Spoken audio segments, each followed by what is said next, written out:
Altar, les royaumes entrelacés. Résumé de la saison 2, épisode 10. Suite à l'attaque de l'Oasley par un puissant dragon de cuivre, de nombreuses questions sans réponse hantaient l'esprit des membres de la dernière garde. Tandis qu'ils arpentaient les décombres calcinés de l'auberge, les bottes crissant sous les débris de verre et de bois brûlés, un messager se présenta à eux, essoufflé, porteur d'une missive scellée. Les Blancs-Cerfs acceptaient une rencontre. Le Courlis les attendait à la baie des Loups. À la baie des Loups, dans les embruns salés et l'odeur des algues, ils firent la connaissance d'un jeune homme qui leur fournit quelques renseignements. Il leur apprit surtout ceci. Le Courlis n'était pas un simple intermédiaire. Il était un membre influent des Blancs-Cerfs, et le rencontrer n'avait rien d'anodin. Chaque mot échangé avec lui pouvait coûter cher. La discussion avec le Courlis fut longue, tendue, mesurée comme une partie d'échecs. Ses intérêts pour le manuscrit de Loala semblaient purement pécuniaires. Il ne voulait pas les lire, seulement les revendre. Il n'en possédait aucun, mais savait qui en détenait peut-être. En échange de ces informations, il exigea un droit de regard sur les manuscrits une fois retrouvés. C'est ainsi que le nom de la mère du venin fut prononcé pour la première fois. Une sorcière des bas-fonds tapie dans les taudis qui aurait mis la main sur certains de ses précieux écrits. Ils évoquèrent aussi Farzadel. Le Courlis ne prit même pas la peine de cacher son rôle. Il avoua être le commanditaire de son enlèvement. Farzadel, expliqua-t-il, les avait contrariés par le passé. Cet enlèvement était, selon lui, une façon de régler une vieille dette. À ses yeux, l'incident était clos. Il espérait quand même que cela servirait de mise en garde à quiconque songerait à se dresser contre les Blancs-Cerfs. Le groupe ne leur accorda aucune confiance. Tout dans l'attitude du Courlis respirait la manipulation. Pourtant, pour l'instant, cet accord leur suffisait. Il leur ouvrait une piste. Ils quittèrent donc la baie des Loups pour se diriger vers le taudis, là où la mère du venin avait établi sa demeure. La sorcière ne prit pas la peine de démentir les rumeurs. Oui, elle possédait des manuscrits, mais elle se montrait terriblement inquiète quant à leur sécurité.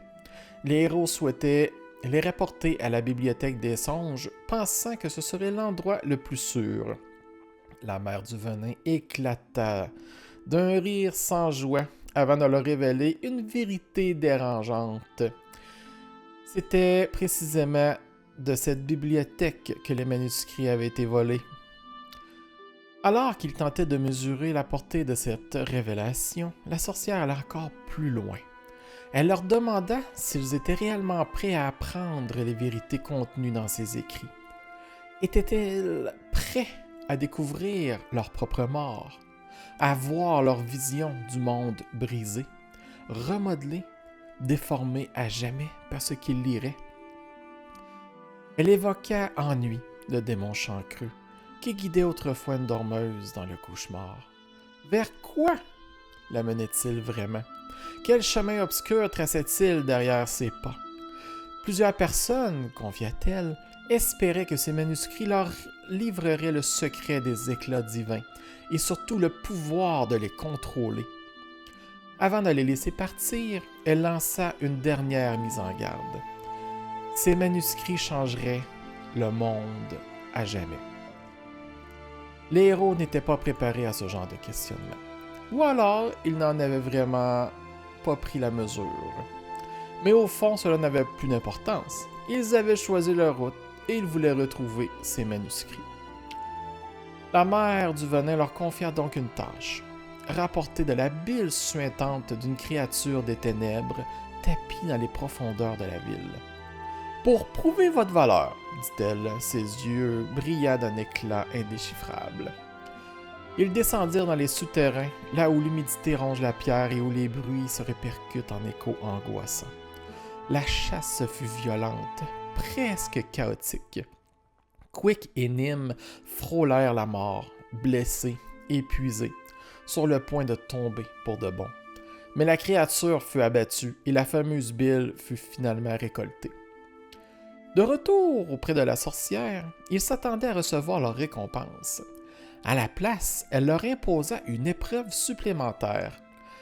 Les tâches qu'elle leur confiait n'étaient pourtant pas gratuites.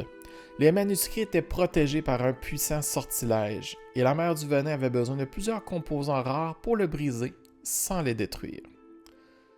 Lorsqu'ils quittèrent sa demeure, le cœur encore battant des dangers affrontés, une question continuait de les obséder, suspendue dans les airs comme une menace invisible.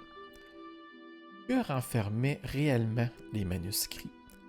Était-il la clé d'un savoir ancien, oublié depuis l'époque des dieux eux-mêmes, ou bien un piège, un labyrinthe de mots conçus pour perdre ceux qui oseraient les lire?